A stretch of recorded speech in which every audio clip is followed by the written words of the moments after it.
You're all not worthy. Not worthy. Not worthy. My friends, you have my word. I am mighty. Oh, I've heard. Thank you. We're not finished yet. I accept your surrender. No disrespect. Team Thor. I swear. My father. All that power. I thought you'd hit harder.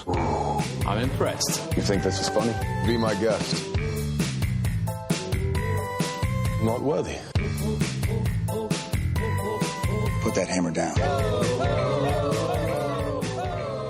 Today's Weather Thorcast says, we're reviewing Thor for FilmBookCast, the official podcast of FilmBook.com. My name is Mike Smith. Joining me, as always, is a softly spoken Australian rock creature.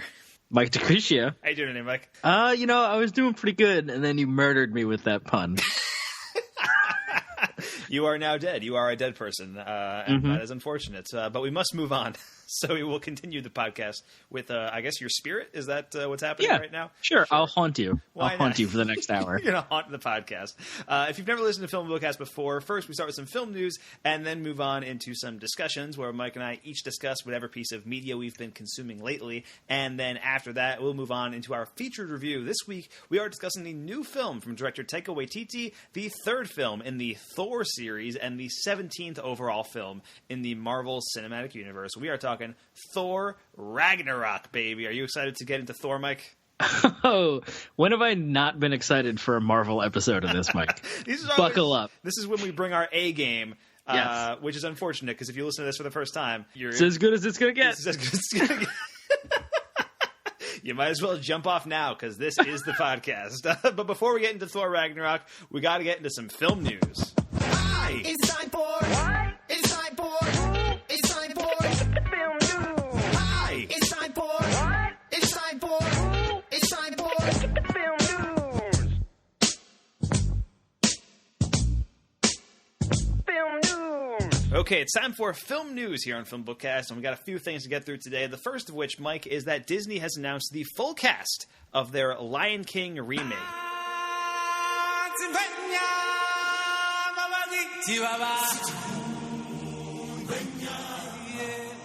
This is coming out in 2019, directed by Jon Favreau, who, of course, directed Iron Man. He directed Elf. He directed Zathura.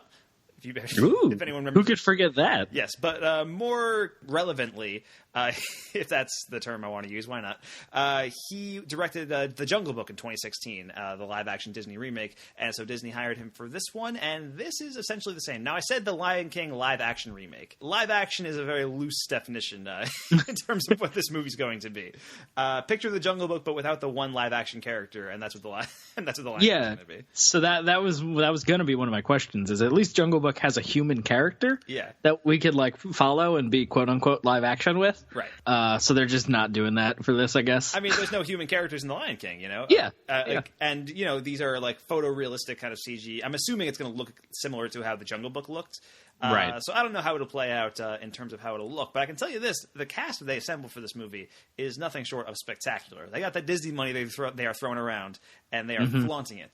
So we already knew a few of these names. Donald Glover is playing Simba, which is awesome. James Earl Jones is back as Mufasa, which is pretty wild.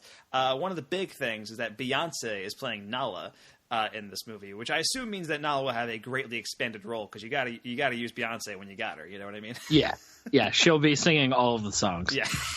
Even the songs that Nala didn't sing in the original movie, Beyonce's singing all of them. Beyonce will sing Hakuna Matata, and it will be magical, and it will win the Oscar for Best Original Song. And correct. It's not even an original song, because it was in a movie.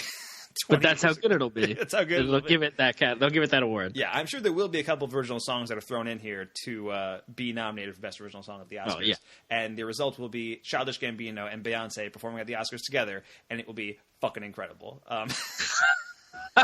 Holy shit. That much. I never even thought of that as a thing I needed, and it's going to happen. Yeah, but otherwise, I mean, we got other cast members here. Chiwetel Ejiofor is playing Scar, which is pretty wild. Alfre Woodard from Luke Cage is playing Sarabi, who was, I believe, Simba's mother in The Lion King. It's been 6 or 7 years since I've watched the movie. But then there's some spot on casting choices. I like this cast list because it is a mix of like some outside the box choices like Childish Gambino and Beyonce. You know, I like that you said Childish Gambino. Yeah, that one just came out. But there's a mix of like really like just outside the box choices, but also just like choices that are like so obvious they almost had to happen. Like John Oliver as Zazu, like that's like that's amazing. Billy Eichner and Seth Rogen as Timon and Pumbaa, like that's like I never would have thought of those people as those characters, but at the same time, like as soon as you say those names, I'm like, obviously they are playing those characters. Yeah, that's amazing. And they're going to sing Hakuna Matata together. That's going to be like crazy. It's going to be great. And then the hyenas are Eric Andre, Florence Kasumba, and Keegan Michael Key. Which is another great one. Florence Kasumba is kind of unknown, but she was in Captain America: Civil War, and she's in Black Panther. She was Black Panther's bodyguard, I think. Right. But yeah, anyway, just a stellar cast all around for this Lion King movie. I still am not quite sure this movie needs to be made because it's again, if you're just remaking the Lion King and it's still animated, why not just re-release the original Lion King with the new voice cast, you know? Yeah, just redub the original Lion King. Because that's essentially what they're doing. They're just going to spend hundreds of millions of dollars to do the exact same thing. So, yeah, I don't know. But I am interested in this Lion King remake. And, you know, all these Disney remakes I feel like have been kind of hit or miss. But The Jungle Book is one that I did like quite a bit. So I am intrigued by this new Disney remake. Also, Hans Zimmer is coming back to score this movie. He scored the original movie, which is another. So it is just literally a redub. Yeah, so. literally. Like they got James Earl Jones back as Mufasa, man. Like, it's just the same movie with Donald Glover. Like that's yeah, which I'm down for, I guess. Sure. I wasn't particularly excited by this until this full cast came out, and now like I'm in. Now I'm pumped for it. It's a pretty wild cast, so I'm definitely intrigued by the casting elements, at least. I was pretty blown away with the cast of Beauty and the Beast when that came out, too, and I was kind of underwhelmed by that movie. So, you know, I'll play it by ear, see what happens. It won't be out for another 2 years, so, you know, let's live our lives until then, Mike. Yeah, maybe we'll be in a post-apocalyptic hellscape by then. Who knows? Right, maybe The Lion King will be our only source of entertainment by the time that comes out. It'll be the only thing that survives the calamity. Anyway, moving on from that, if the world is to survive in the coming years, we do have one other pretty crazy bit of franchise extension happening at Amazon. Amazon is currently in the process of making a Lord of the Rings prequel TV show. Mike, your thoughts? Amazing. I mean, I believe this news was rumored a couple days ago and then officially announced today, so I haven't had a chance to read anything about it. Yeah. Coming straight from work to record this. So I don't know much about what's going on, but it seems like a real bold choice, I guess. Yeah, I think here's what's going down. So we know basically nothing about the show other than it's going to take place before Fellowship of the Ring. That's like, and that could mean anything. You know, that could mean the Hobbit times. It could mean way before the Hobbit times. Like, who's to say? Who knows what's going down with that? We know nothing about the story of this, like what characters will be involved, anything like that. We just know it'll be Lord of the Rings. It seems like Amazon really wants their own Game of Thrones. That's kind of the idea behind this, and they are willing to spend a lot of money to make that happen. But I don't know. I mean, I feel like Amazon is pretty big as a streaming service, but they're more big because they are also Amazon. You know, they are. Yeah. You buy Amazon Prime because you get free shipping on things, and also, hey, you get TV shows. Like, that's cool. Right. So it's kind of more of a big package. Whereas Netflix, you're buying Netflix or like HBO or something exclusively for their content. Amazon has some critically acclaimed shows and some Emmy-winning shows. Transparent is big critically. But I don't know of any like humans that watch Amazon shows. The average person, I don't think, watches Amazon Prime TV shows. You know what I mean? Yeah. So I just don't think a show on Amazon will be a big like Game of Thrones-esque hit. You know what I mean? I think it will definitely be interesting to see what fills that void that Game of Thrones is going to leave. I'm sure, HBO will do some crazy shit to fill it. To like in terms of that like kind of epic fantasy genre, to like high drama that like has become a thing now, I guess. Yeah. Like with Game of Thrones, Netflix recently announced I think a Witcher series based on the Witcher books and video games that a lot of people are assuming will is going to be a ploy to try and get that Game of Thrones audience, because that's a very similar kind of high fantasy, high drama, high intrigue series. Sure, that makes sense. So it'll be interesting to see the race, I guess, between the Netflix Witcher series and the Amazon Lord of the Rings series to what gets that audience. I'm of two minds about this, doing the Lord of the Rings thing. Because there is just such a rich history of fantasy material to mine. Like, at least Netflix is going after Witcher stuff, which I think is, a relatively recent from the 90s kind of series, and it's cool. Yeah. But Lord of the Rings is such a pillar, such a landmark series that, of course, it will come back forever and ever, I think. Sure. And Tolkien wrote so much, created so much of it outside of the 4 books that everyone knows. That's The Hobbit. Like, you could adapt just the Silmarillion. You'll probably have a TV show right there. Yeah, it'd be real seasons. weird. Yeah, but you could. You could do it. But yeah, so it's and there's thousands of years of history there that this, like we said, all we know is it takes place before Fellowship, and that could be literally anything. So it'll be interesting, I guess. I'm intrigued to see what they do. But I'm a little disappointed that we're going back to the Lord of the Rings again. I just want to see new stuff, I guess. I'm calling it now. Tom Bombadil will have his own episode, and it'll be glorious. It'll be the untold Tom Bombadil story. Yes. Exactly. I don't know. I mean, I think with this thing, like I was talking about before, you have this kind of franchise extension that's meant to I think the idea behind this is to prop up Amazon as a streaming service, turn it into this juggernaut on the style of Netflix or HBO or something. But we're seeing something similar right now with CBS All Access. They have a Star Trek TV show, and hardcore Trekkies are watching it, I guess. But who is watching Star Trek Discovery? You know what I mean? I feel like I might have misunderstood what I read somewhere, but it's going to eventually come to network. I think they're going to actually air it on TV one day. Are they really? Maybe that was some wishful tweeting from somebody, or that was a thing they had announced. I can't remember. They aired the pilot episode on TV. Or they aired part 1 of the pilot episode, and then it was go to CBS All Access to see part 2, and that kind of thing. To try to get people onto their service. But I don't know, man. I just feel like I am intrigued by this.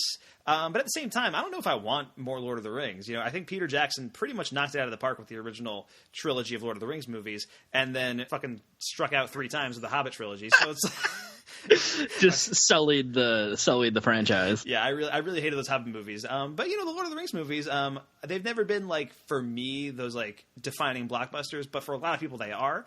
And they are the definitive take on Lord of the Rings right now. So I don't know what Amazon can bring to the table that Peter Jackson didn't. You know what I mean? Yeah, I think they're gonna have to try not to do that, right?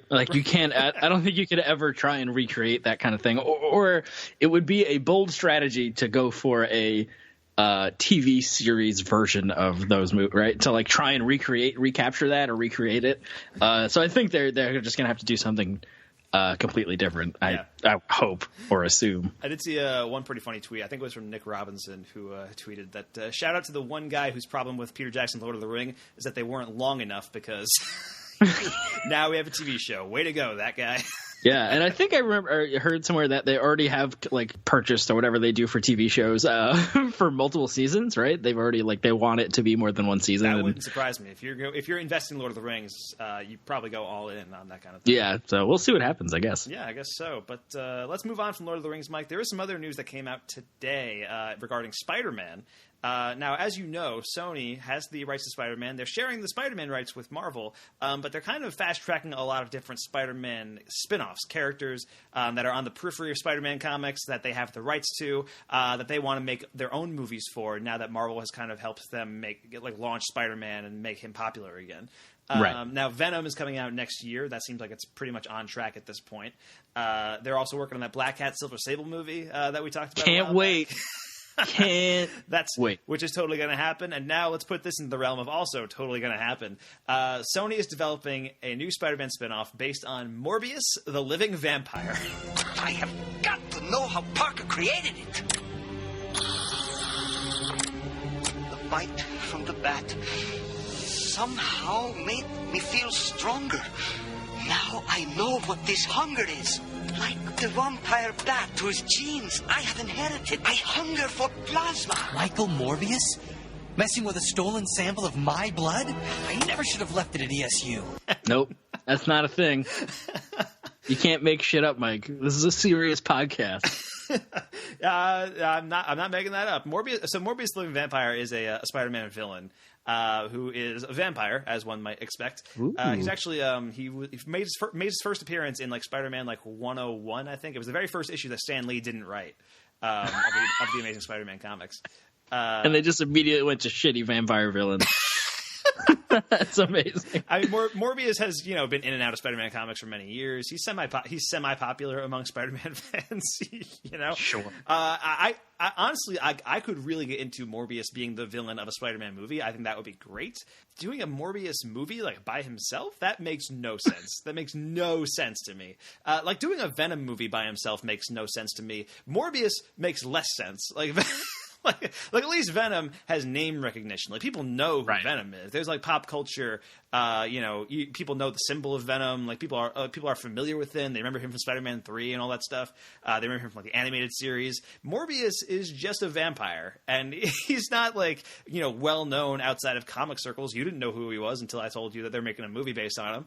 Yep. I just don't see this actually happening, but apparently this is in development at Sony, so I felt like I should bring it up just because we're talking about Marvel today, and we might as well, right?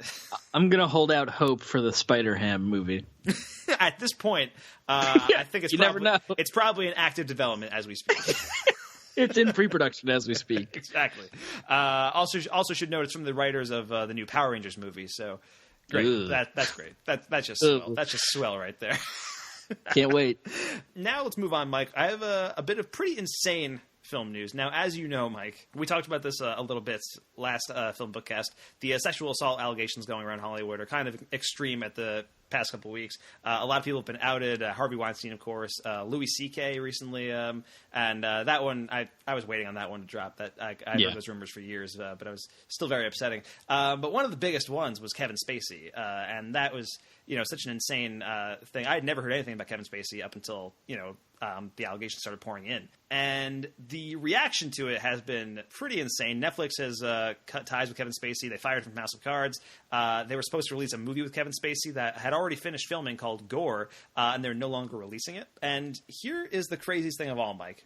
So Kevin Spacey was in a new movie directed by Ridley Scott that was supposed to come out in December, and it's called All the Money in the World, where Kevin Spacey was going to play J. Paul Getty when he was kidnapped in the 70s, 80s, I think, something like that. The movie was supposed to premiere at AFI Fest this month. I think like in November 20th, something like that.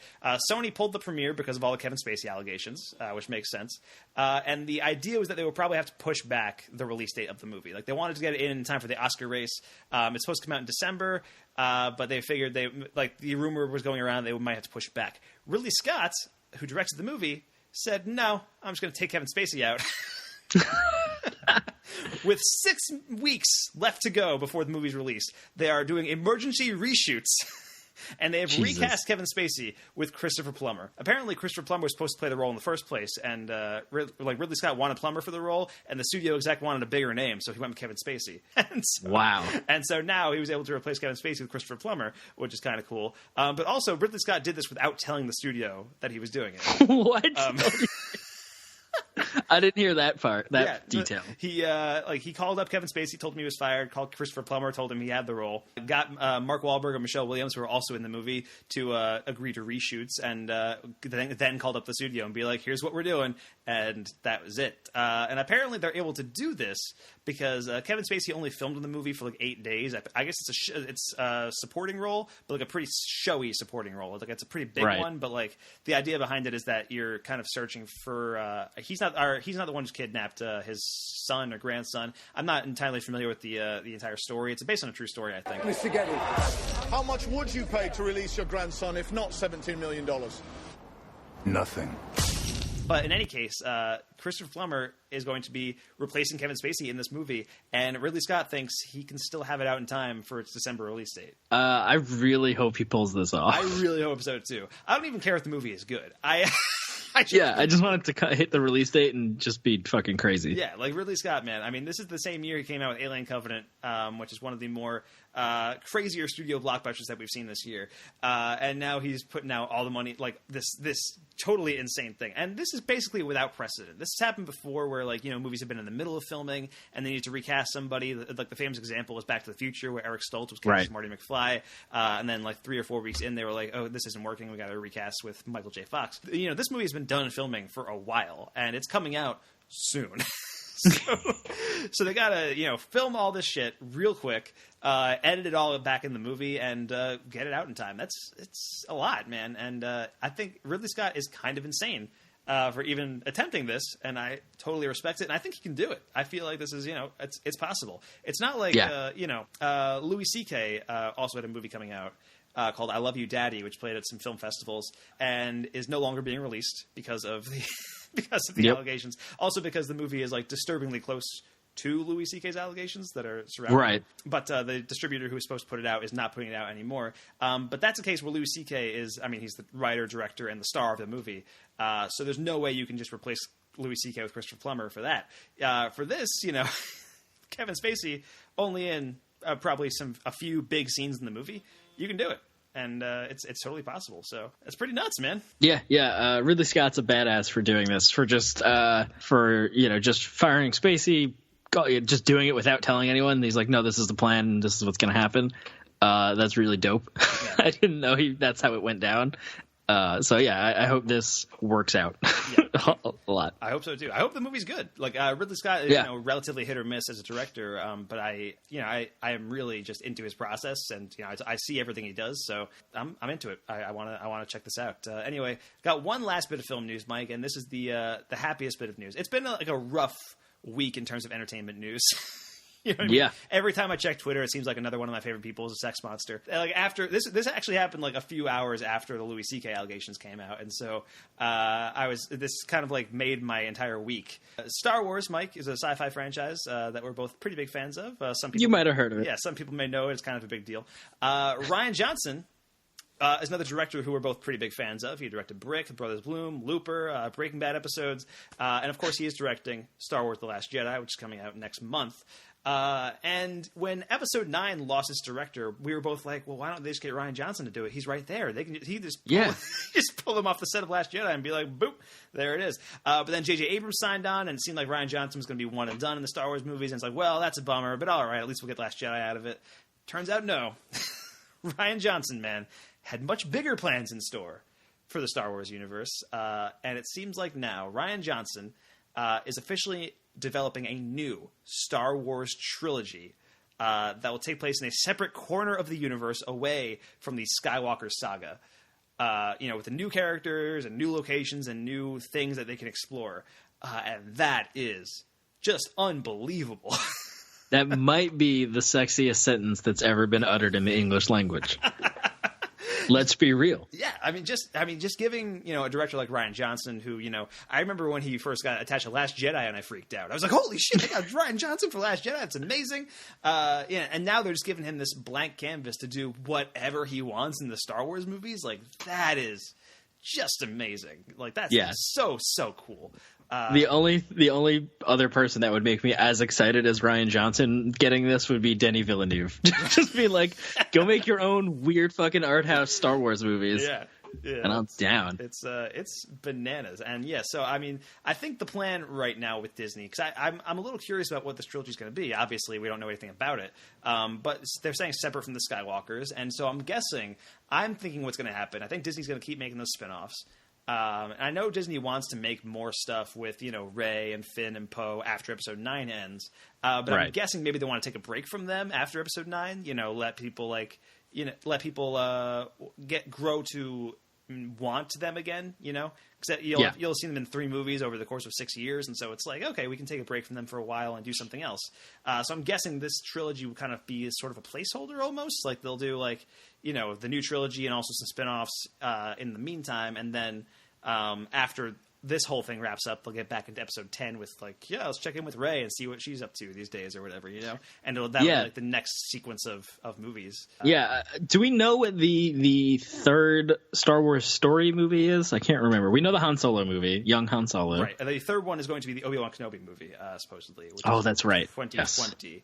Yes. So this is going to be at least 2021 or onward. So it's going to be a while until... until this new one comes out. But I think part of what also, I mean, so right now, all we know, I mean, he's developing this new Star Wars trilogy. He's definitely locked in to write and direct the first of the trilogy, and will be shepherding in the other two. It's highly likely that he'll make the other two, from what I understand. But this is such a huge vote of confidence for Last Jedi. Yeah. And you know I think my favorite tweet from all this came from Rian Johnson himself, who tweeted out, I think you told me that he tweeted it and then I saw it. Obviously, I already hoped that you liked The Last Jedi, but man, now I really hope you like The Last Jedi. He's got to be real nervous, I think. I think, if Disney and Kathleen Kennedy are this happy with it, that they want to give him like just a huge trilogy to run with, dude, I'm pumped. I'm pumped for Last Jedi. I was already pumped for Last Jedi. But man, now I'm just, I can't wait. Yeah. I mean, this is the thing that we kind of hoped when they announced the Star Wars story movies. We hoped they would do this with, right? Go somewhere completely new. We're going to see new stuff, new directors, new parts of the universe. And, we're getting quote unquote new stories, I guess, or we're getting new angles on old stuff. Yeah. And we're getting young Han Solo, young Rogue One. Yeah, Rogue One. Stuff that we were already kind of privy to, but now we're going to get Rian Johnson just making whatever the hell he wants in wherever the hell he wants, and it's going to be dope. Exactly. Hopefully. What I'm hopeful for is that he uses this in the same way that Christopher Nolan used his Batman movies, where it would be like, all right, I'll make a Batman movie and then I'll make my own like cool different thing. And, that could be something Rian Johnson can do, like make a Star Wars movie and then go make this other original project that he's had brewing in him for a while or something, Right. Like with Nolan, I mean, he made Batman Begins and then did The Prestige, and then he made The Dark Knight, and then he did Inception, then he did Dark Knight Rises, and then he did Interstellar. Like he was able to use Batman to fund these crazy original projects, and in the process become one of the biggest directors working today, probably the biggest, most bankable director working today, because he was able to use Batman as a platform, so you can have like this crazy original movie, but you would say from the director of The Dark Knight, and people would be like, oh, I'll go see this, and then Inception was a huge hit and people loved it, and then you can say from the director of The Dark Knight and Inception, and it's like, oh man, right.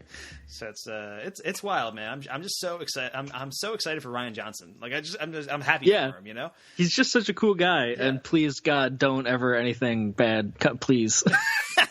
It's hard to be excited for people right now. Yeah, no, I get that. But man, I mean, just like Rian Johnson, like I used to listen to I still listen to the Slash Filmcast, but he used to appear on the Slash Filmcast way back in like 2009, 2010.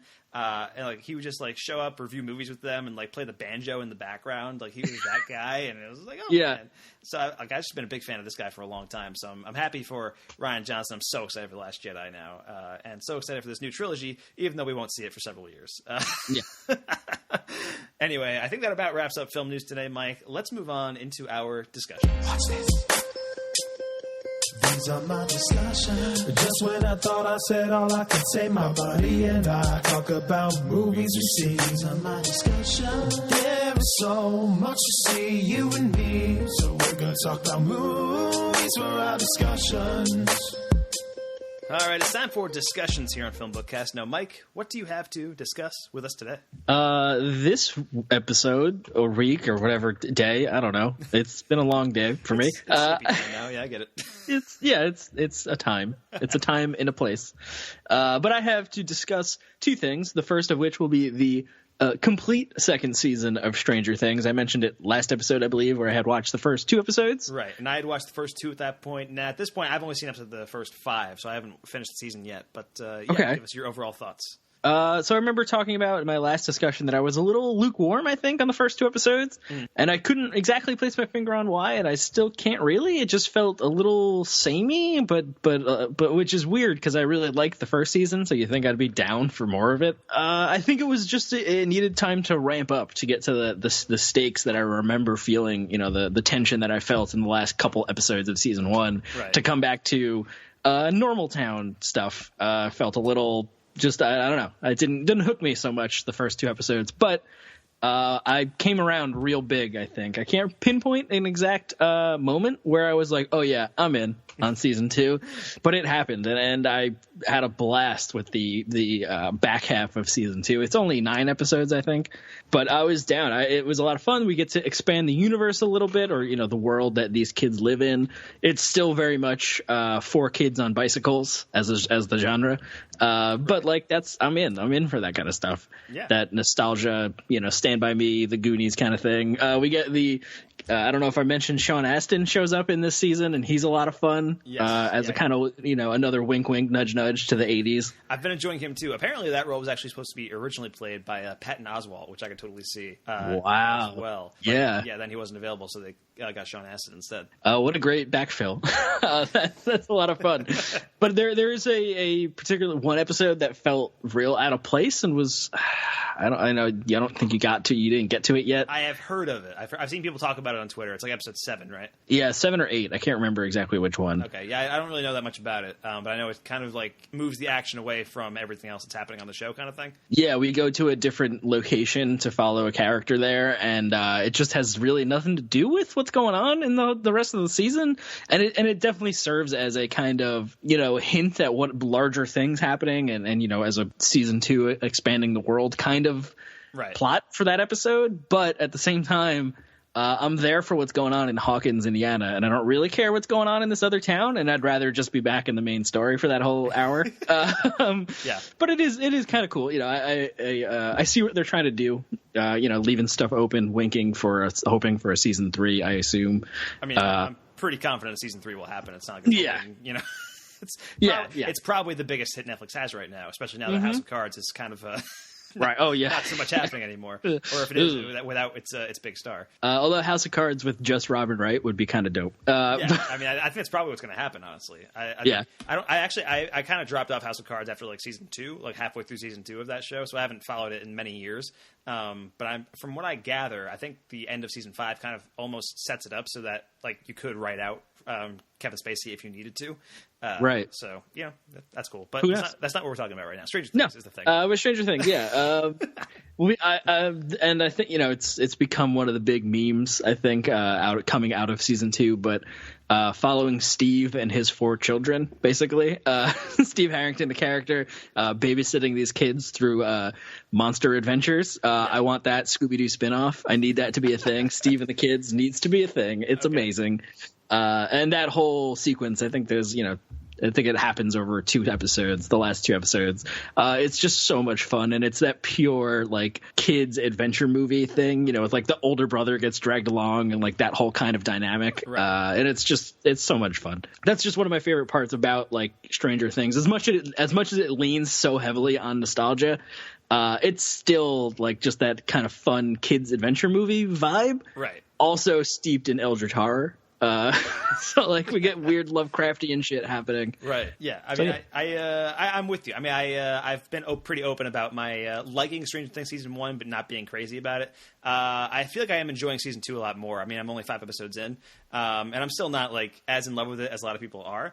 But I feel like I'm much more invested in what's going on the show, all the characters and stuff. There are still, I think, issues with it. I think the show kind of stops dead anytime it focuses on Nancy Wheeler and Jonathan. I think those characters are kind of boring.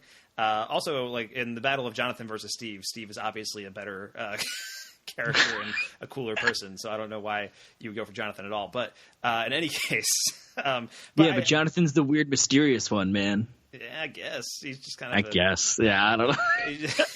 But I don't know. But I am really enjoying the season a lot more than the first one, and I think part of it. I mean, I think the homages in the first one, like they felt very overt and very like obvious, and in season 2, they're still pretty obvious. But I don't know, like the homages feel like they're being subverted in a weird way. I think my favorite thing about the season so far is that I think it's episode 2. It kind of sets it up where it's going to be like an homage to E.T., where like you have Dustin discovering the monster, like the whatever thing in his garbage can or whatever. But then in episode 3, that E.T. homage kind of morphs into a Gremlins homage, complete with like a musical sting that is very similar to the Gremlins theme song. And I was like, okay, shit, yeah, I'm into this. I dig this, because I was sort of rolling my eyes at the E.T. montage, like homage, because everybody does E.T. Like everybody does homage to E.T. Legends of Tomorrow just did an E.T. episode. Like, Jesus, like that's a thing that everybody does. Nobody does Gremlins though. Like that's pretty cool. So I am enjoying the season a lot more than the first one, and I am eager to finish the last couple episodes. Yeah, and it definitely does have the very much a boys' club problem still in season 2. We have the new the new edition of Mad Max, who's fucking awesome. I love that character. But it is still the only girls allowed to hang out with the boys are the ones they want to date or have crushes on and stuff. Right. So I would like to see them break out of that in season 3 and kind of move away from that 80s tropey stuff that that is very much part of the genre. But in 2017, you can find ways to use the trope against itself, I think, probably. Yeah. So hopefully they're able to break out of that, and they're it's still a good show, I guess. As a straight white man who has opinions on stuff. There you go. That must be heard, Mike. Speaking of opinions that must be heard, I have another discussion. Oh, I forgot. What? Hey, look out. Coming in big. This weekend I saw the new film from director Kenneth Branagh. Oh. You may have heard of him. Talking about white people. Talking about white guys making stuff, feeling important. He directed and starred in another adaptation of Murder on the Orient Express. So they got him after all. You assume he was killed? No, not. Well, he was in perfectly good health. He had his enemies. Indeed, he was murdered. Good God, a murder here. God rest his soul. Someone was rummaging around my cabin in the middle of the night. No one would listen to me. If there was a murder, what is going on? Then there was a murderer. The murderer is with us. And every one of you is a suspect. The ever-present Agatha Christie story that will always be around, probably. And I had a ton of fun with it. I don't think I've ever read it, so I wasn't expecting. I didn't know where this story goes, what the twists were. But it's one of the kind of archetypal detective stories. So it was fun. It's kind of silly. It's fun to watch Kenneth Branagh and this insane ensemble cast that has pretty sure every human in it that's ever been in a movie. Right. Daisy Ridley, Judi Dench, Willem Dafoe, Johnny Depp. Everybody's in this movie. Leslie Odom Jr., who played Burr in Hamilton, is in this movie. Yeah, that's right. Yeah, and he was fucking awesome. Pretty excited about that. I also saw Murder on the Orient Express. Josh Gad, you're talking about. Gad, yeah. Who's actually pretty good in this movie, which normally he kind of annoys me, but he was good in this movie. But I also saw Murder on the Orient Express this past weekend too, and I thought it was fun. I don't know. Yeah. I felt like it was I think I described it as a perfectly pleasant waste of time. That is exactly what it was. Yeah, it was a fun period romp to watch 12 actors I kind of like hang out on a train. Yeah. Pretty much. That's pretty great. Yeah, that's a perfect description, I think. And Kenneth Branagh's having a lot of fun in the role too, as Hercule Poirot. His mustache is its own character essentially, and this should be called Mustache in the Orient Express. I think it would be if there wasn't a murder on it. I feel like that might take the mustache might take precedent. But I do like how he kind of fills out that character, where he's just like the kind of person who chuckles aloud at Tale of Two Cities, like. Right. You know what I mean? Yeah. It's like, oh, Dickens, you cur, or something, like whatever he says. It's pretty much, yeah. It's fun. I enjoyed it. I feel like it's a very flat adaptation of the movie in some respect, of the book in some respects. I've never read the book or anything, but I've seen other Agatha Christie novels adapted to screen, and I don't know. I feel like whatever, like the twist at the end of this movie, like it didn't really work for me, I guess. But I feel like that might have been in the execution. Like if it was somewhere else, I don't know. For me, it didn't really work towards the end. But it was just it was a fun ride, a train ride, one might say. Hey, look at that. It definitely felt like that twist at the end definitely feels like oh man, I don't know exactly when it was published, but an 1890s kind of twist. right? Like, just like one of the, like, just a kind of straightforward play on what you were expecting, I guess. I don't, but I think there is some pretty cool camera work stuff going on. Brana is a pretty competent director, I think. So he makes some interesting use of the train cars and just like the train as a set, which is kind of interesting, but it definitely feels like a just straightforward adaptation of this with lots of ham happening every now and then, which is fine. I'm down with that. Yeah, cool beans. So that's your discussions, Stranger Things and Murder on the Orient Express. And now I've got quite a few movies I want to get through, Mike. We are nearing the end of 2017, and so at this time of the year, I kind of usually take time to do my 2017 catch-up. I try to catch up on some of the movies that I've missed throughout the past year, and so I've got a lot of those to discuss. But the first one I want to talk about is the Meyerowitz stories. You don't know if this place is a client. That's why we could get a table so last minute. That's why they gave us this bigger table. I imagine they'll send some complimentary stuff, too. $55 for a steak. We're known for their meat here. And $35 for a salmon?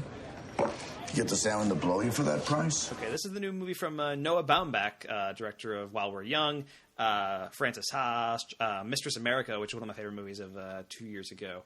And it's a Netflix original. It's on Netflix right now. You can go view it if you so choose. But this stars Dustin Hoffman, Adam Sandler, Ben Stiller, and Emma Thompson, and a whole bunch of other people. And this is really, really good. I mean, it's incredibly just like sharply written. It's very funny. It's got terrific performances all around. Dustin Hoffman in particular is like excellent as the patriarch of the Meyerowitz family. Also, Adam Sandler, amazing in this movie. Wow. Like a next level Adam Sandler performance. He's not been this good since at least Funny People, probably not since Punch Drunk Love. Like this is the dramatic Adam Sandler that we all missed. You know what I mean?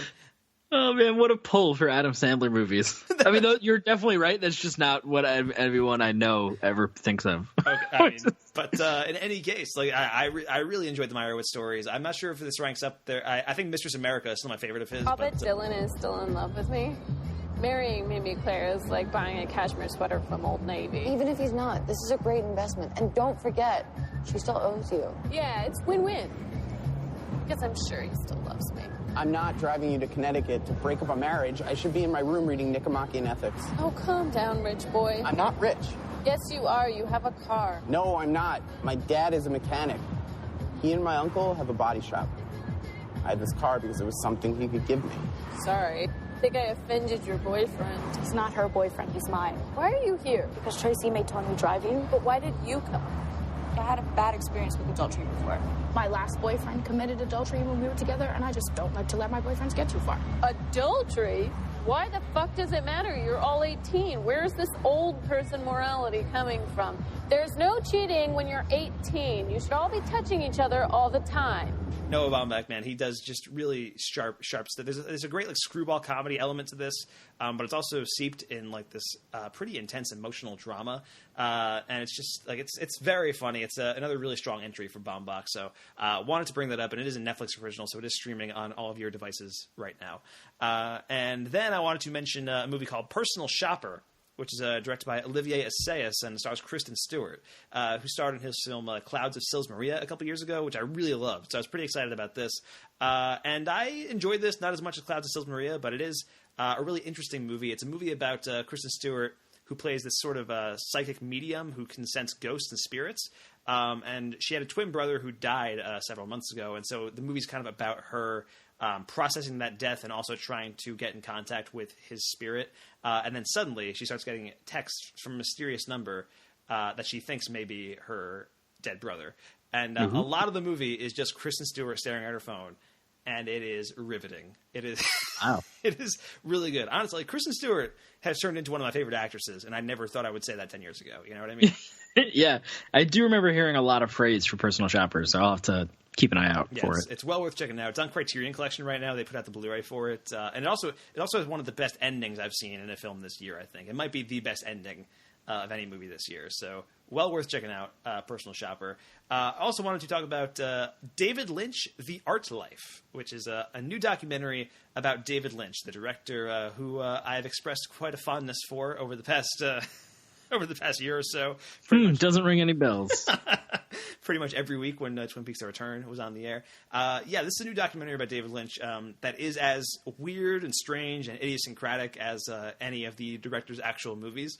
And this kind of focuses on his career as a painter living in Boston and Philadelphia, and then his transition to short films that culminated with him working on Eraserhead. So it's just kind of, a lot of the movie is just David Lynch telling stories and talking about his childhood and like his life as a teenager and college kid, while overlaid with images of David Lynch like painting and doing different like artistic things, or hanging out with his granddaughter or stuff like that. Like there's and it's just really fascinating. I mean, David Lynch is a guy I could watch talk for hours. This movie's only 90 minutes, but I felt like I could just watch it for a much longer period than that. And I said the same thing when I talked about Spielberg, the documentary. Right. Last time we last time we did the podcast.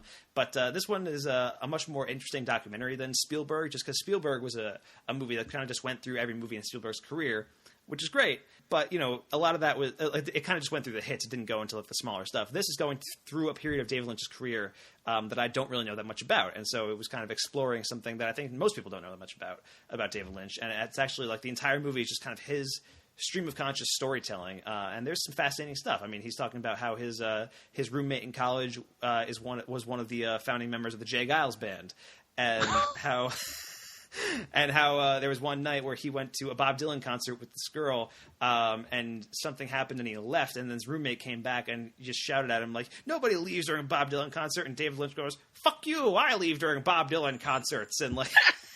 That's amazing. Yeah. And then he's just describing stories about things that happened to him that sound like they would happen in a David Lynch movie. You know, like he talks there's a story that he had from when he was a kid where he's playing with his brother in the middle of a street, and then suddenly this naked woman shows up who's bleeding from the mouth, and just sits down on the sidewalk, and he's just like terrified, and like that's it. That's all he saw of her again. I'm like, that shit would happen in fucking Twin Peaks. Like, what? I'm pretty sure it did happen in Twin Peaks. It might have. There's just some really fascinating stuff going on in David Lynch: The Art Life. And it's streaming right now on Amazon Prime. I believe it might be an Amazon original. I'm not sure, but it's definitely worth checking out if you like David Lynch's work at all. It's a peek behind the curtain of his mindset and his worldview, and it's pretty cool on that front. Anyway, I got two more movies I wanted to talk about. The first of which is The Killing of a Sacred Deer, which is the new movie directed by Yorgos Lanthimos, who's the director of The Lobster, which came out last year. He also did this movie called Dogtooth many years ago, which I was a big fan of in high school. And this stars Colin Farrell, Nicole Kidman, and the kid Cillian Murphy killed in Dunkirk. He's in this movie. He plays a major role in this movie. He's great in it. Like, he's so like unsettling in this movie. And I don't really want to get too. I don't know if I could like properly explain the plot of this movie. I can tell you. I wonder what the IMDb plot synopsis is. That's a good question. I didn't actually check. But this, I will say, this is much more Dogtooth than it is The Lobster, which is a thing 8 people will understand. So, have you seen any of the movies by Yorgos Lanthimos, Mike?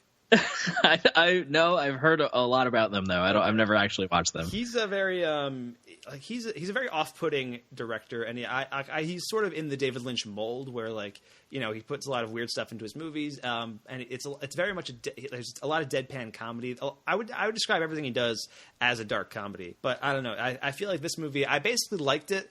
It's odd and it's dark and it's funny. It's disturbing as hell. But compared to The Lobster, like The Lobster, I thought was a lot more interesting. It had all those things, but it had much more to say, I think, about what it was going for. And I think this movie doesn't really have like a central thesis behind it. It is just kind of like dark for the sake of being dark, weird for the sake of being weird. And I think it works on that front. Like, I was pretty fascinated by it the whole time, but I'm not sure I would watch it again. I don't know if I could take it again. Like, I don't know if I could put myself through this again. Is what I'm saying. But I think it is worth watching. Colin Farrell is really like funny in it. Like, there's just a lot of like really dark humor throughout this movie. Some weird like off kilter line readings. Nicole Kidman's good, and again the kid I forget the actor's name, but the kid that Cillian Murphy killed in Dunkirk. That's his new. That's what it says on his SAG card. It says that on the poster actually. He is really just like unsettling in this movie, like really tough to watch a lot of the time. And this movie ends in a really dark place, and it's I don't know how I feel about it, but I was fascinated by the journey in any case. I want to check in a follow-up on a tweet you had that you walked into the theater and there was an elderly couple in the theater sitting near you. Did you happen to overhear or notice their reactions at the end of the film? I didn't. They were a few rows ahead of me, but they stayed the entire time, which I was surprised by. It was actually a fairly packed theater for The Killing of a Sacred Deer, which I was shocked by because I was at my local mall at the Galleria Mall, but I guess it was a Saturday and it was pretty cold out, so I think people were just going to the movies to go. And so there was a lot of people in my theater for The Killing of a Sacred Deer. But as soon as it ended, I did hear one person go, "What the fuck did we just watch?" That's the sign of a good movie. That's awesome. So that is The Killing of a Sacred Deer. And finally, I have one more movie to talk about, Mike, and this is an interesting one. It's called Your Name. Now that you mention it, I do feel like I've been having weird dreams lately. I could dream about someone else's life. What is this? What? Could this mean? In our dreams, that girl and I... We're switching places? Have you heard of this at all, Mike? No, I don't think I have. Okay, this came out in March or April. This is an anime movie. Now, I've never been a big anime guy. You know this. I think I've talked about this in the podcast before. So I hope this recommendation goes a pretty long way. Your Name is my favorite movie out of the ones I've talked about today. Wow. It might. I'm not going to guarantee this, but it might make my top 10 this year. Damn. This movie's pretty incredible. I was kind of floored by Your Name. This is directed by Makoto Shinkai, who I guess is a rising star in the anime community. I think he's directed one or two movies before this. But it's this movie. I don't want to spoil too much about it, but basically the thesis of this movie is that it's about this boy and girl, one who lives in Tokyo, one who lives in this remote village, who start swapping bodies and they don't know why. Their minds just start switching randomly one day, and it kind of builds from there. And it's very funny. It's a very emotional story. It's very much about the power of human connection. And I was enjoying it for the first 45 minutes. It's about an hour 45 long. For the first 45 minutes, I was like, yeah, it's pretty good. I'm enjoying this. But then there's this one story beat that changes the entire movie and just left me hooked. I was in. And kind of floored that it went there, and it's really a powerful movie, and I was shocked by how much I like this. Because again, I've never been the biggest anime guy. I just heard great things. I heard a lot of great reviews coming out about this. It's also, I believe, the highest grossing anime movie of all time as of right now. So what? Yeah, it made a lot of money in theaters. It's actually played I think it played at the Alamo Draft House near me, and it played at one or two other theaters near me. I just didn't get the chance to see it when it was in theaters. But I finally saw it now, and it is well worth checking out. So if you haven't seen it, seek out Your Name, because I don't think you will regret it. I think it's really, really good. Wow, that's a big recommend. Yeah. I like it. Yeah, I really, really enjoyed it. Anyway, that about wraps up my discussions, Mike. Let's move on into our featured review of Thor, Motherfucking Ragnarok. So much has happened since I last saw you. I lost my hammer, yesterday, so that's still pretty fresh. And then I went on a journey of self-discovery, where I met you.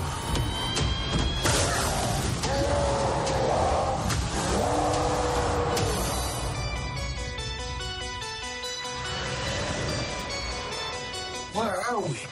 You have no idea. Hela, the goddess of death, has invaded Asgard. Oh, I've missed this. And you and I had a fight recently. Did I win? No, I won, easily. Doesn't sound right. Well, that's true. All right, that was from the trailer for Thor Ragnarok, the new movie directed by Taika Waititi, written by Eric Pearson, Craig Kyle, and Christopher Yost. It stars Chris Hemsworth, Tom Hiddleston, Cate Blanchett, Idris Elba, Jeff Goldblum, Tessa Thompson, Carl Urban, Mark Ruffalo, and Anthony Hopkins, among others. And the IMDb plot synopsis for Thor Ragnarok reads, imprisoned, the almighty Thor finds himself in a lethal gladiatorial contest against the Hulk, his former ally. Thor must fight for survival and race against time to prevent the all-powerful Hela from destroying his home and the Asgardian civilization. All right. Yeah. Good job, IMDb. Yes. So, Mike, I've basically liked the Thor movies up to this point. Kenneth Branagh's Thor, which is the original directed by him, is a lot better than I think people give it credit for. It's a fun Phase 1 Marvel movie. It's a grandiose, like, Shakespearean take on Asgard, which I dig about it, and it mixed with, like, this fish out of water comedy. Then there was Alan Taylor's Thor: The Dark World, which I would say is one of the weakest Marvel films, kind of often plays like an extended episode of Game of Thrones. Which is what they were going for. Alan Taylor is from Game of Thrones, so it made sense. But it does have its share of like incredibly fun sequences. Particularly the breaking out of Asgard heist sequence about halfway through that movie. I don't know. What are your feelings on the first two Thors before we get into our review of Thor Ragnarok? They're probably I would say they're probably the Marvel movies I've sine the least often, but I forgot about Incredible Hulk, so never mind. So take that for what that's worth. Yeah. But I definitely remember really enjoying the first Thor. It's like I said, it's been a long time since I've watched it though, and the same goes for Thor: The Dark World. I think I was a little cooler on that. I remember being real upset that they wasted Christopher Eccleston in full body makeup and not speaking English. Yeah, that was a bummer for sure. I think because of that, it's because I haven't seen them very often. I feel like they I agree with most people the popular opinion of them being the weaker of the Marvel movies. But that said, I don't dislike them. Yeah. So sure, like there's that. I guess they're fun. I would say the original Thor. I mean, I liked that movie quite a bit when it first came out. But I think part of what I liked about it so much that I was really floored by Chris Hemsworth as Thor. Because I remember just thinking like, man, he is nailing this character. He's amazing as Thor. And he was my favorite of the Marvel actors for a long time. As soon as Thor came out, I was I was waiting for Thor in the Avengers. Like he was the one I was waiting to go see when that movie came out and all that stuff. So I was pretty excited for Thor 2, and I was kind of let down by that movie. Like even though I had fun, like I wasn't enthralled by it, I guess. My favorite Marvel character has shifted over the years. Chris Evans as Captain America has kind of become, I think, the one I look to as like the pinnacle of what they're able to do with this universe. But Chris Hemsworth has been doing just phenomenal work as Thor for the past several years. Now, we talked about the first two Thor movies, Mike. I gotta say, I am a much bigger fan of Taika Waititi than I am the Thor movies, who I've talked about on this podcast a lot. Yeah, you have. Now, you haven't seen any of his movies, right, Mike? You haven't seen any of the ones before Thor? No, yeah, which is for shame now. Yeah. But I have been aware of What We Do in the Shadows, which I think was like his kind of big breakout, at least in the U.S. kind of thing. He did a couple movies before that, but What We Do in the Shadows is like the one that got a lot of critical attention and got some acclaim in the U.S. Yeah. Yeah, and I know you're a very big fan of Hunt for the Wilder People. Yeah. So He was in my top 10 last year. Yeah, so he's definitely a director that I'm going to go back and watch as much of his filmography as I can get my hands on. Probably. If you have Amazon Prime, What We Do in the Shadows is on there right now. The new number one. Nick's been telling people he's a vampire. That in turn resulted in an unwanted visit from a vampire hunter. Crime number 2. This is quite a biggie, Nick. The vampire hunter who killed Peter. That actually should have been crime number 1, but we wanted to build up to that. Number 3. Deacon doesn't like that you wear the same jackets as him, and he would like you to find your own original style. For these crimes of which we, the Vampire Council, find you guilty, you should be banished from our flat indefinitely. Indefinitely. Indefinitely. So I can come back. No. Indefinitely means there is no end.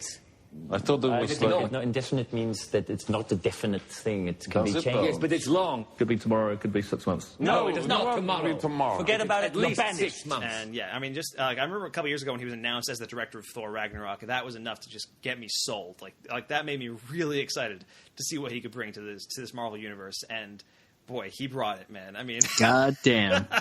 So Waititi essentially made a Waititi movie in the vein of a superhero blockbuster. Thor Ragnarok is basically a full-on comedy.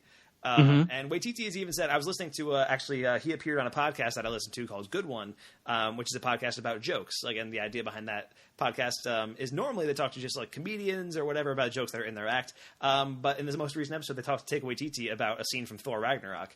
And it's just an hour long of him discussing the process of making this movie, and it's a really great listen if you're fascinated by Thor Ragnarok in any way. That sounds awesome. Holy shit. It's really cool. And he was even saying like about 80% of the dialogue in this movie is improvised, just completely improvised, which is a lot for any movie, but for a tightly controlled superhero movie in the Marvel Cinematic Universe, that's insane. And you could say, I mean, the original Iron Man had a lot of improvisation going on, but I don't think it was anywhere near the level of what was going on with Thor Ragnarok. Like, it was just, flying, like, it sounded like, they got to the set, they had an idea of what they were doing, and then they were like, all right, let's just riff on this, like, let's do 20 takes, just riff, like, go do whatever. And it kind of sounds like a lot like what Phil and Chris Miller were doing with their Han Solo movie before Disney fired them for that, Oops. You know what I mean? And so it sort of makes it more remarkable to me that, like, Marvel is just allowing their filmmakers to kind of go nuts and do whatever they want.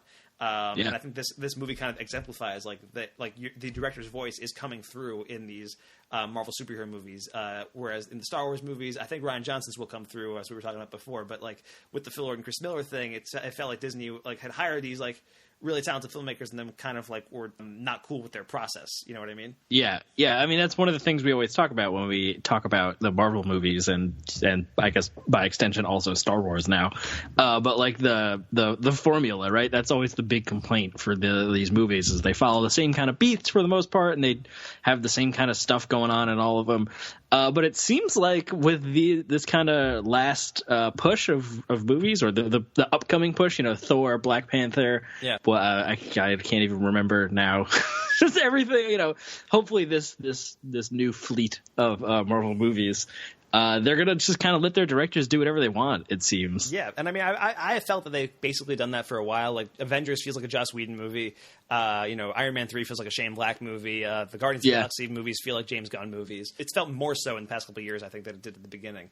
Let's get it out of the way now. Mike, what were your overall thoughts on Thor Ragnarok? This movie's fucking dope. That's the poster quote for me. Yeah, I had a absolute blast with Thor Ragnarok. I remember hearing about, when it was first announced that the title was first announced and being like, oh shit, Ragnarok's the apocalypse of Norse mythology. Right. This is going to be a crazy, what we were just doing for the Star Wars stuff is like, oh man, let's make up all this crazy shit. It could be the end of the world. It's going to be the launch for all this crazy dark stuff, maybe. Yeah. LOL. It's a fluorescent psychedelic intergalactic comedy. I'm in. Like, I'm so glad that I was wrong about all those things about what Ragnarok could have been. Yeah, and it makes me really excited to like I mentioned, I definitely have to go back and watch all of Waititi's other movies. He's been somebody I've been aware of recently, so this was a superb movie, I think. Yeah, I think it pays off, man. Just letting Taika Waititi do his thing, because Thor Ragnarok is a ton of fun. At this point, like, it pretty much goes without saying for a Marvel movie that it's a ton of fun. But like, I feel like Thor Ragnarok is fun in a different way. It feels like a fresh kind of take on what these Marvel movies are capable of. And Marvel knows how to make engaging stories, enjoyable characters, and they provide you with a good enough time that makes you want to see those characters in more movies. And I feel like Thor Ragnarok does that and more. This feels like a reboot of Thor in a lot of ways. Like, it feels like such a far cry from what those first two movies did.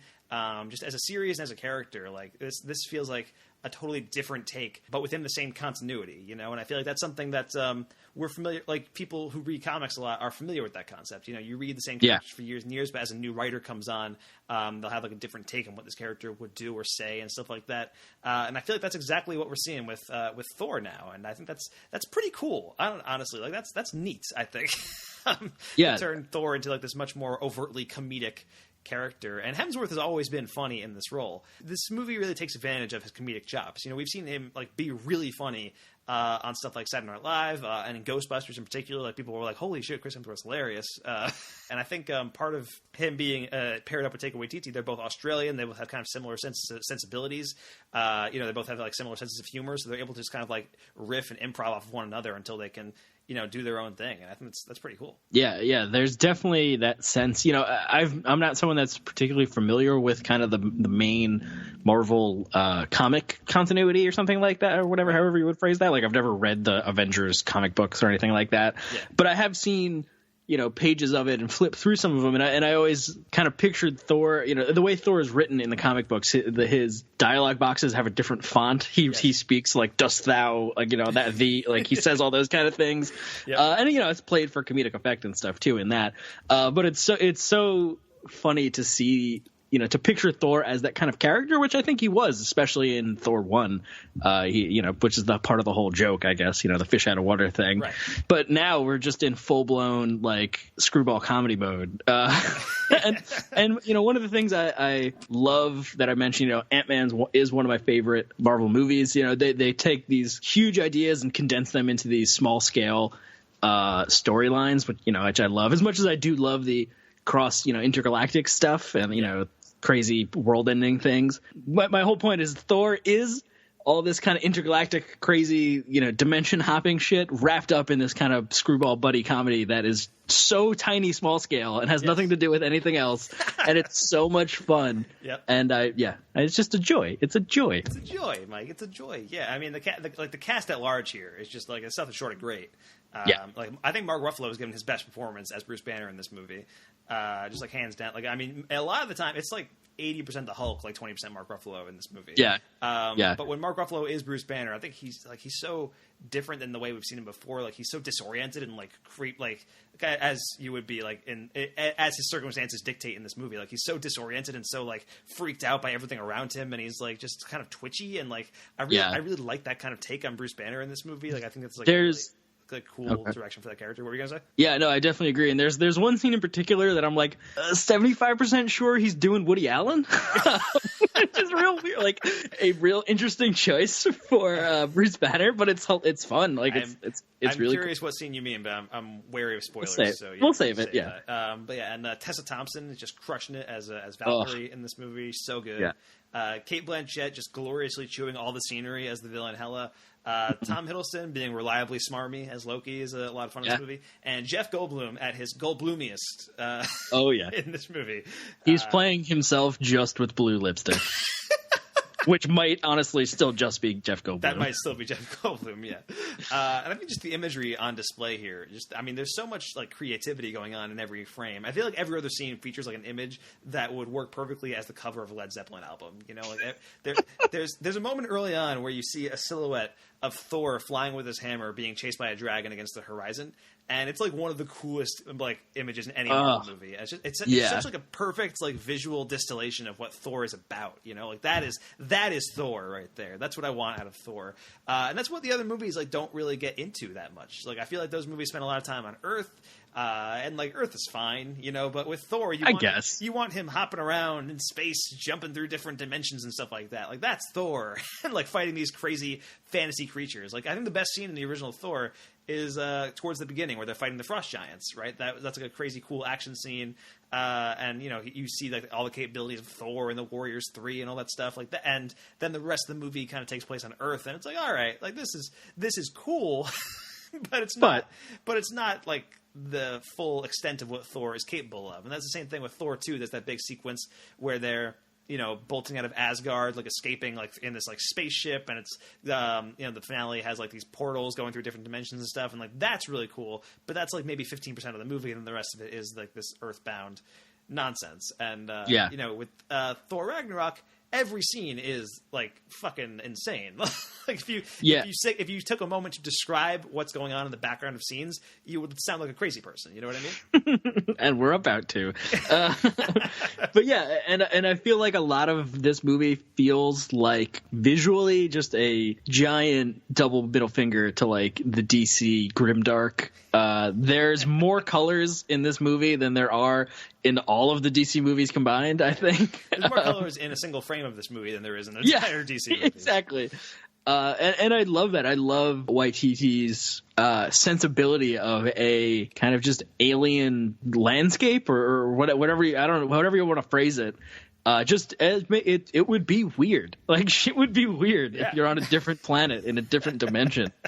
And they just lean into it with this movie and just make shit as weird as they can, and it's awesome. Yeah, absolutely. And I think while the movie is pretty much squarely focused on providing a good time, I don't think it's afraid to go a little deeper, like dig a little deeper. There are emotional beats that land in unexpected ways, and there is like this deeper thematic core criticizing colonialism and the whitewashing of history that is pretty surprising and engaging, and like it's pretty cool. Like that this movie is kind of going there.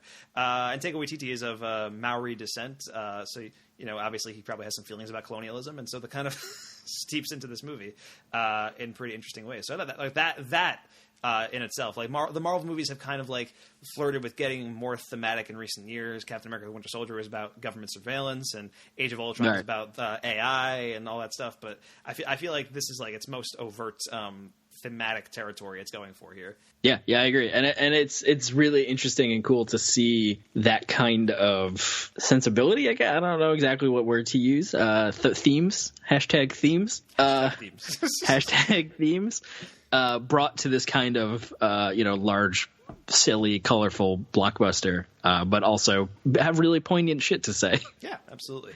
Now, I do think the movie kind of stumbles a little bit in the beginning, like a little bit at first. I think its first like 10, 15 minutes feel like it's just trying to really quickly wrap up all the cliffhangers from Thor 2. You know what I mean? Yeah.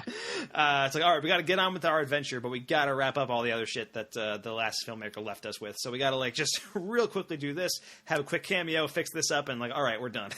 Yeah, and even the end of Ultron, I believe, Age of Ultron, because I'm pretty sure doesn't Thor just like disappear? I can't really remember what happens. He goes in the pool. Yeah, Thor goes into the pool. No, he comes back at the end of the movie, but he does leave. Where he shows up at the beginning of Thor Ragnarok, he's saying like, save the world a couple times, all this stuff. But at the end of Age of Ultron, he like says goodbye to Tony and Cap, and then he leaves to go deal with what's going on in the Nine Realms and try to bring order and stuff like that. Right. Also, will say that Idris Elba, always criminally underused in these Thor movies, also criminally underused here, which is a bummer to see. Like you're 3 for 3, man. You got to use Idris Elba for something other than just talking with weird eyes. Like that's like that's Heimdall's whole character. Like there's like one moment in Thor 2 where he like stabs a spaceship or something, and I'm like, yeah, Idris Elba, but otherwise, like he just has done nothing. And it's kind of a bummer. But also want to give a shout out to Korg, because Korg is perfect and everything he says is the best, and I demand a Korg spinoff. I need a Korg. We need a Korg Heimdall spinoff. I'm in. I would watch it, and of course, Korg is played by Taika Waititi. He's the purest boy. Exactly, and just his voice is like just a very like Australian accent that he has going on. But he's like this weird rock creature on an alien planet. It's pretty wild. So yeah, I would like a Korg spinoff, or if he could be in Infinity War, that would be great. He's definitely coming back. There's no way he's not. He has to be. Anyway, is there any other bits about Thor you want to get into, Mike, before we get into spoilers? Just so much of the aesthetic is such an interesting. I mean, like that's what all we've been talking about, I guess. But it's such an interesting mix, of like 70s like metal and 80s synth pop. Like just those, like there's like specifically that shot of the silhouette Thor being chased by the dragon looks like it could be like a Dio cover, or a cover of Dio album. But also the soundtrack to this is so synthy and I don't know, an updated version of stereotypical sci-fi soundtracks, right? The score is done by Mark Mothersbaugh, who has scored a lot of movies. He scored a lot of Phil Lord, Chris Miller movies, but he is most well known as the founding member of Devo. Well, there you go. That explains a lot of that. And it's just a lot of fun. It's used to such great effect in this movie, I think. And there's some specific scenes I guess we'll get into that are just fucking rad in spoilers. But there's a lot of just cool frames that like I would like to print out. All them cool frames and stuff like that. Yeah, man. And I mean, just as sequences go on, and again, Taika Waititi was talking about this on Good One podcast. But he was talking about how you watch a lot of Hollywood blockbusters and you hear a joke in a blockbuster and it can be funny, but it's also it's noticeably written like 6 months in advance, like before the role is even cast, stuff like that, so you don't have like a sense of like the performer's timing. And in this, like you have jokes, but then you have jokes on top of those jokes and jokes on top of those jokes, and you have like just conversations that are filled with like nonstop like jokes a lot of the time, and it creates like this different kind of vibe that you're getting out of this movie, and so it's almost like disorienting at first because you're like, what am I watching almost, because you're used to how superhero movies tend to feel and how they tend to be written. And this one isn't so much written as it is just like kind of bumbling along. Like we have these like Thor. Yeah, these really clever actors and writers and stuff just like improvising stuff and like doing 20 different takes and kind of cutting them all together, and like whatever the best one is works. And it worked out really well for Thor Ragnarok, and I really hope Taika Waititi comes back for a Thor 4 if there's a Thor 4, because like I feel like there should be. I feel like at this point like they've rebooted Thor so well with this movie, and I think Chris Hemsworth would want to do more. Like it seems I like, think so too. like, Yeah, compared to like Chris Evans or Robert Downey Jr., where they've always seemed like, okay, we're like coming to the end of our contract. Chris Hemsworth, by contrast, has always been like, yeah, I'll do more Thor. Like what else have I got going on? Let's yeah, come on. You already did Cabin in the Woods. What else is left? Yeah, exactly. So yeah, I am eager to see more Thor in the future. Obviously, he'll be in Infinity War, but I would love if there was more Taika Waititi Thor in the future. Yeah, but we'll see what happens. But in the meantime, Mike, should we move on to spoilers?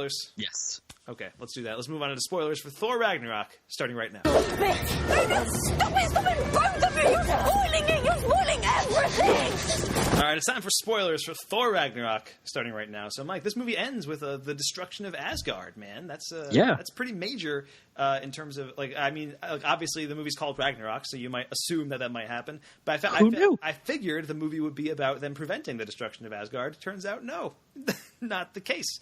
Incorrect. But I think that it really worked for me, like as a thematic, like continuation of what's going on. Like Odin describes to Thor that Asgard isn't a place; it's the people, and so they are able to evacuate all the surviving Asgardians and get on a spaceship and head to Earth. And that is where we are at for Infinity War right now, which is a cool setup. I think like it could include a lot of Asgardians, could include Korg. He's on that spaceship. You never know. Yeah, he's going to be important. One of my favorite lines in the movie is Korg just like talking to Loki, like, "Hey man, we're all going to go on that big spaceship. Want to come?" Yeah. He says that to a bunch of people, and it's like the best thing ever. It's so casual. It's great. Yeah. But yeah, also want to give a shout out to that Doctor Strange cameo. Yeah, that was fun. Yeah, because that was cool. That's in like that first 10-15 minutes where the movie is kind of like trying to catch you up on like all this stuff, like just try to wrap up all those cliffhangers from Thor 2 that were left dangling. Yeah. And I think we knew Doctor Strange was going to be in it because the post-credit scene of Doctor Strange where it's implied that he'll be in this movie. But yeah, it was a fun little cameo, like a reminder that Doctor Strange exists and that it is kind of taking advantage of that whole shared universe concept that Marvel has. It kind of felt like when Falcon showed up in Ant-Man to me. Right. Just pops up for a scene, does his thing, and then he's out. And you're watching a Thor movie, but Doctor Strange can show up too for a bit. Like, why not? Yeah. That's the comic book thing. Reading All New Wolverine, and they need help with something. They go ask Doctor Strange because he's the Sorcerer Supreme and he'll know. Thor can do that too, and now we have that in movies, and it's fun. Yeah, it's pretty cool. Anyway, yeah. So there are scenes that you wanted to bring up, Mike. Any specific stuff that you wanted to point out?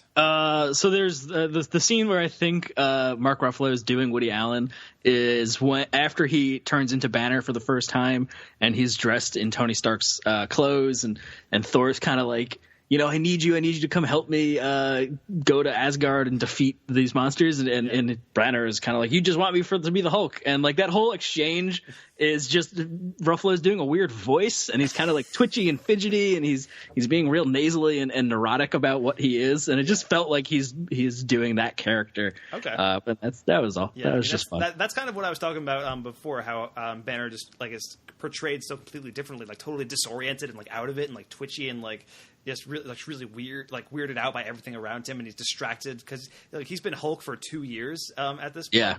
Yeah. And when he changes back, he has no memory of what's been going on, so he finds himself on this weird alien planet.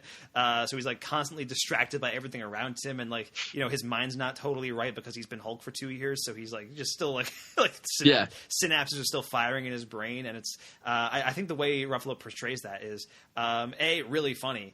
Like it allows for a lot of really good exchanges with Thor. Like the two of them together just bantering back and forth is hilarious. But I think it also like just speaks to how effective that portrayal of Banner is. And I hope like I think it'll probably be toned down a little bit once he gets back to Earth and stuff. But I hope there is still that kind of like fidgetiness to Banner going forward. I really like that portrayal Banner. But I think that also kind of ties into the emotional beat in this movie that really worked for me. So I think there are emotional beats throughout the movie, and they're a lot of them are undercut by like humor and stuff like that, or like like the emotional beat will almost be played for a joke. But the one that really worked for me, like you go, "Aw," is when the Hulk is attacking Thor in the Quinjet. The video of Black Widow starts playing, and it's her video message from Age of Ultron. Right, and that's when Bruce Banner, the Hulk, sees it, and he starts transforming back into Bruce Banner, and he's just like freaking out, and it's really sad, and like it's an example of like I think how powerful this like long form storytelling can be that Marvel is doing. That's something that a lot of people didn't like the relationship between Banner and Black Widow in Age of Ultron. I personally really like it. But the way that movie leaves Hulk, like it just feels like gone off on his own, and we've seen Black Widow since she was in Civil War, and it wasn't really brought up then. But I feel like just that moment felt like the culmination of everything we've felt since Age of Ultron. Like it felt like that emotional beat that I was waiting for. Because I found myself wondering about that. Like I wonder how if Hulk even remembers Black Widow and stuff like that. And that was a really nice thing to see, I thought. Otherwise, other stuff in the movie. I mean, the Warriors 3 die almost immediately. Which is kind of nuts. Kind of a bummer. Because I did like those characters in the first two movies, even though they were like not like huge roles, but they were like semi-significant supporting roles. You know what I mean? They make Thor what he is for a bit. Yeah, I mean they I think it's Fandral and Volstagg die immediately, like as soon as Hela shows up. And then Hogun gets in a little fight, but he dies pretty quickly too. Sif is not there, noticeably. Sif is not in this movie. Jamie Alexander from the first two movies. And I'm assuming that's because she was off filming Blind Spot. But yeah, probably. But that means that she could still be alive somewhere. Could show up in Infinity War. You never know. Yeah, who knows? Why not? Every other human is in it. Yeah, exactly. Everyone that wasn't in Murder on the Orient Express is gonna be in Infinity War. I was mentally running through the Murder on the Orient Express cast list in my head just to make sure that nobody in that was in Infinity War. As far as I know. And I think you're right. Although Michelle Pfeiffer is in Ant-Man and the Wasp, so I was close. Boom. I was close. She probably won't be in Infinity War though, so you're good. That's true. But yeah, otherwise, also actually speaking of the Hulk Black Widow thing, I did really love the way Thor kept doing Black Widow's like the sun's going down thing from Age of Ultron to try to sun's getting real low. The sun's getting real low. Hey, big guy, sun's getting real low. Which again was a pretty like a fun like emotional moment in Age of Ultron when that happened, and this movie plays completely for laughs. And and I love, like you said, that the ability of the long form storytelling thing to just be able to call that back and just turn it into a total joke is so much fun. It's so good. But yeah, so I did want to talk about Hela a little bit as Kate Blanchett, just crushing it in this movie, and also Scourge, played by Karl Urban. I mean, what did you think of Scourge? Did that feel extraneous to you in any way, or were you invested in his character at all? I wasn't particularly invested in his character at all, other than his assault rifle jokes. Getting ready for those the whole movie, basically. Yeah, those are pretty good. The literal gun, like Chekhov's gun, which is fine. But I don't know. I didn't really particularly care about him. I don't remember if he was in any of the other movies. It's been a while. This is the first one he's in, yeah. Okay, I didn't know if he was introduced at the end of Dark World or something like that. But yeah, sure, like whatever. I like Karl Urban. He's fun. Him and Cate Blanchett are fun. Cate Blanchett's amazing, I think, in this as Hela. She is just leaning into everything and just being insane, and it's like it's the dopest. Absolutely. And the movie doesn't explicitly kill Hela either. I'm positive she's going to show up in either Infinity War or Avengers 4 to really cause some shit. I mean, because she's the goddess of death, and the whole thing with Thanos is that he's in love with death, like the personification of death. So I assume. Oh shit! I never even thought of that. So I'm assuming that Hela will show up at some point in one of those two movies. I think that's why you don't see her like explicitly get killed. But the destruction of Thor's hammer, like early on in the movie, like where Hela just like obliterates it, is just such a great like stakes raising moment of like shit, because we like there's a couple things we know about Thor, and the fact that his hammer is indestructible and that only he can hold it is one of them. And I think that was used to really great effect in Age of Ultron. Where they have the whole trying to lift the hammer contest and nobody can do it. Captain America almost does it and Thor freaks out for a bit, which is really funny. But then towards the end of that movie, Vision shows up and Vision just like hands Thor his hammer. Yeah, and that I remember when that happened in Age of Ultron, and the entire theater just like going silent, like holy shit, because that was such a huge like that's such a great character moment and a great like moment where you can like, oh, we can trust Vision now. He can raise Thor's hammer. That's nobody can do that but Thor. And so when Hela like grabs the hammer and just destroys it immediately, that's such a great like raising up the stakes moment that I think works really well. And he never gets it back by the end. He never has a new hammer. I'm assuming by Infinity War he'll probably forge a new one. That's my guess. Yeah, somebody will make a new one for him somewhere, I'm sure. But I do look forward to the scene where Thor and Nick Fury go eye patch shopping together, and that'll be a lot of fun. Oh my god! Yeah, I did appreciate that character detail. You know, making him more Odin. You know, yeah, he's more like by the end of the movie, he's the king of Asgard. He has the eye patch. He's more like his father in that respect, and it is like kind of the closure of his character arc from the first movie, where you know, he's kind of rejecting the throne in that movie, and you know, Loki wants to be the king, and Thor doesn't, but Loki can't be the king because he's Loki, and obviously that would be a terrible idea. So I think that like the fact of him kind of accepting his role as king of Asgard, but also like, you know, it opens it up for many more new Thor stories. This feels like a new chapter for Asgard and a new chapter for Thor. You know, like I don't picture Thor sitting on the throne of Asgard anymore, partially because Asgard doesn't exist anymore. But he just doesn't seem like the guy like Odin who will just be chilling and, you know, hanging out in the Asgard throne room. You know what I mean? Yeah, it'd be kind of crazy if they go with the. You know, it'd be a shame if they do this since they've had the success and, like you said, they've rebooted Thor effectively at this point. But if they go with the comic book route where, you know, Thor, as we know him, this character becomes Odin's son, and then the next wielder of whatever the fuck, the hammer, Mjolnir, becomes, you know, the god of thunder, and we follow this new Thor. It would be crazy to see them do that. You know, I'm sure that's never going to happen, but it's a possibility, I guess. I can see it happening. I mean, in the comics right now, I don't know if it's still going on, but there was Lady Thor. Or it's just called Thor, but it's a woman, Thor. A woman, yeah. And it's Jane Foster in the comics. I don't think that'll happen right now because Natalie Portman is not in this movie. Nope. And they do they kind of briefly address that very early on in the movie. Yeah. Thor and Loki are on Earth, and like two girls like take a selfie with Thor, and Loki has like the eye roll thing going on, like, oh, here we go. And it's like, oh, sorry to hear that Jane dumped you, and Thor was like, oh no, it was a mutual dumping or whatever, like, something along those lines. And that's pretty much all you get out of what happened with Jane Foster. And it seems like this like she is not on this movie's mind at all, but it is one of those things where it's like, okay, we have to wrap like random threads from Thor 2, like explain why Jane Foster's not there. It kind of felt like I remember in Transformers 3, it's that they have to explain why Megan Fox isn't there, and it kind of felt the same way, where it's just like one line where it's like, too bad that bitch dumped him or something like. Yeah, like pretty much. That's Michael Bay humor, but like it's. I think this movie plays that a lot better. So in the first Thor, there is this Easter egg in Odin's throne room where you see the Infinity Gauntlet. And, you know, obviously Thanos is part of the Infinity Gauntlet. Like, he has an Infinity Gauntlet. So it's like, well, people have been wondering for years, like, well, how is there an Infinity Gauntlet in Odin's throne room if Thanos has one? And they finally answered that in this movie, which I thought was pretty funny. Kate Blanchett comes in and was just like, yep, everything in this throne room is fake. And she, like knocks over the Infinity Gauntlet, which, like, it works in keeping with the movie's, like, whitewashing of colonial history type theme. Where it's, you know, this criticism of colonialism and like this kind of putting up this front of, you know, this peaceful prosperity that over this like war-torn land kind of thing. But yeah, I thought that was a pretty funny way to address the Easter egg. So it's something that nobody except hardcore Marvel fans cared about at all. Yeah. But it is something they address, and that's kind of cool. Yeah, and there's, I think, you know, we have the setup for Infinity War, I think, in those moments, or towards the end there in the vault or whatever, when Loki passes the Tesseract and he stops and looks at it. I'm sure he takes it, right? Yeah. 100%. There's no way he doesn't.